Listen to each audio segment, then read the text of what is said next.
ಇನ್ನು ಪೂರ್ಣಾವತಿ ಸಿಎಂ ವಿಚಾರದಲ್ಲಿ ನಾನು ಹಠಕ್ಕೆ ಬಿದ್ದಿಲ್ಲ ಅನ್ನುವಂಥ ಮಾತನ್ನು ಕೂಡ ಈ ಸಂದರ್ಭದಲ್ಲಿ ಕೆಎನ್ ರಾಜಣ್ಣ ಅವರು ಹೇಳಿದ್ರು. ಹೈಕಮಾಂಡ್ ನಿರ್ಧಾರಕ್ಕೆ ಬದ್ಧ ಅಂತ ಹೇಳಿದ್ದಾರೆ.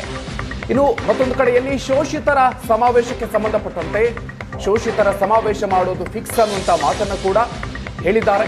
ಇನ್ನು ಸೂಕ್ತ ಕಾಲ ಸ್ಥಳದಲ್ಲಿ ಸಮಾವೇಶವನ್ನ ಮಾಡ್ತೀವಿ ಅಂತ ಹೇಳಿದ್ದಾರೆ.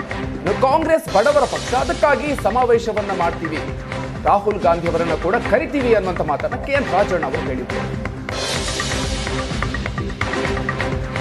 ಮಾಡ್ತೀವಿ ಅಂತ ಹೇಳಿರಲ್ಲ, ದಲಿತರ ಸಮಾವೇಶ ಅಂತಲ್ಲ, ಶೋಷಿತರ ಸಮಾವೇಶ ಅಂತ ಮಾಡಿ ಇನ್ನು ಮಾಡಿಲ್ಲ. ನಾವು ಸಮಯ, ನಮಗೂ ರಾಜಕೀಯವಾಗೂ ಲಾಭ ತಗೋಬೇಕಲ್ಲ, ಅದಕ್ಕೋಸ್ಕರ ಆ ಸಮಯ ನೋಡಿ ಮಾಡ್ತೇವೆ. ಸಮಾವೇಶ ಮಾಡ್ತಕ್ಕಂಥದ್ದು ಯಾರೊಬ್ಬರ ವಿರುದ್ಧ ಅಲ್ಲ. ಈ ಒಂದು ಶೋಷಿತ ಸಮುದಾಯಗಳಲ್ಲಿ ಒಂದು ರೀತಿಯ ಅವೇರ್ನೆಸ್ ಅರಿವನ್ನ ಮೂಡಿಸ್ತಕ್ಕಂಥ ಸಮಾವೇಶವೇ ಹೊರತು ಯಾರೊಬ್ಬರ ವಿರುದ್ಧ ಮಾಡ್ತಕ್ಕಂಥದ್ದಲ್ಲ. ಅದ್ರ ಜೊತೆನಲ್ಲಿ ಪಕ್ಷಕ್ಕೂ ಕೂಡ ಹೆಚ್ಚು ಅವರನ್ನೆಲ್ಲ ಆಕರ್ಷಿತರನ್ನಾಗಿ ಮಾಡ್ತಕ್ಕಂಥ ಉದ್ದೇಶದಿಂದ ಮಾಡುವಂಥದ್ದು. ಅದರಲ್ಲಿ ಯಾರು ಏನು ತಪ್ಪು ಹುಡುಕ್ತಕ್ಕಂಥದ್ದು ಸಮಂಜಸ ಆದಂಥದ್ದಲ್ಲ. ಅದರಲ್ಲಿ ನಾವೇನು ಯಾರೋ ಬೇರೆ ಪಾರ್ಟಿಯವ್ರನ್ನ ಕರೆಯಲ್ಲ, ಬರೀ ಕಾಂಗ್ರೆಸ್ ಪಕ್ಷದ ಮುಖಂಡಗಳನ್ನ ಖರ್ಗೆಯವ್ರನ್ನ, ರಾಹುಲ್ ಗಾಂಧಿ ಅವ್ರನ್ನ ಕರೆಸಿ ಆ ಒಂದು ಸಮಾವೇಶ ಮಾಡಬೇಕು ಅಂತಕ್ಕಂಥದ್ದು ನಮ್ಮೆಲ್ಲರ ಚಿಂತನೆ ಇದೆ. ಅದನ್ನು ನಾವು ಸೂಕ್ತ ಸಮಯದಲ್ಲಿ ಸೂಕ್ತ ಜಾಗದಲ್ಲಿ ಮಾಡ್ತೇವೆ. ಸಮಾವೇಶ ಮಾಡ್ತೀವಿ ಅಂತ ಹೇಳಿರಲ್ಲ, ದಲಿತರ ಸಮಾವೇಶ ಅಂತಿಮವಾಗಿ ನಮ್ಮ ರಾಷ್ಟ್ರದ ಹೈಕಮಾಂಡ್ ಏನಿದೆ ಕಾಂಗ್ರೆಸ್ ಪಕ್ಷದವರು, ಅವರ ಏನು ನಿರ್ಣಯ ಮಾಡ್ತಾರೆ ಅದಕ್ಕೆಲ್ಲ ಬದ್ರಿದ್ದೀವಿ ನಾವು. ಆದರೆ ನಾನು ಏನು 18 ಮೇ 2023 ದೆಹಲಿಯಿಂದ ಏನು ಒಂದು ಪತ್ರಿಕೆ ಹೇಳಿಕೆ ರಿಲೀಸ್ ಆಗಿದೆ, ಆ ಪತ್ರದ ಆಧಾರದ ಮೇಲೆ ನಾನು ಕೆಲವು ಅಂಶಗಳನ್ನು ನಾನು ಪ್ರಸ್ತಾಪ ಮಾಡಿದ್ನೇ ಹೊರತು ನನ್ನ ವೈಯಕ್ತಿಕ ಏನಿಲ್ಲ ಅದರಲ್ಲಿ.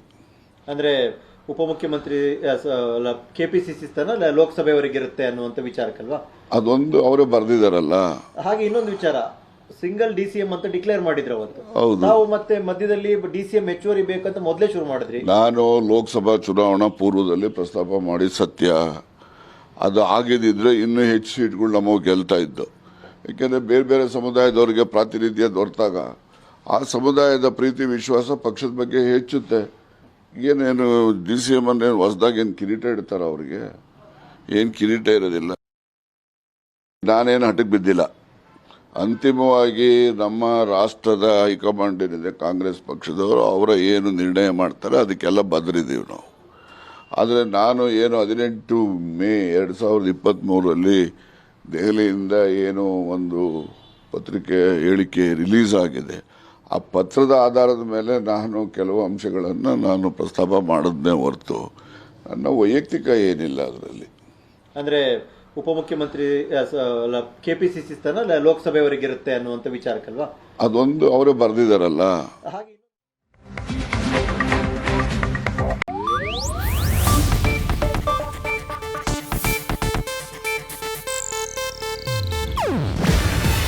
ಇದು ಏಷ್ಯಾನೆಟ್ ನ್ಯೂಸ್ ನೆಟ್ವರ್ಕ್ ಪ್ರಸ್ತುತಿ.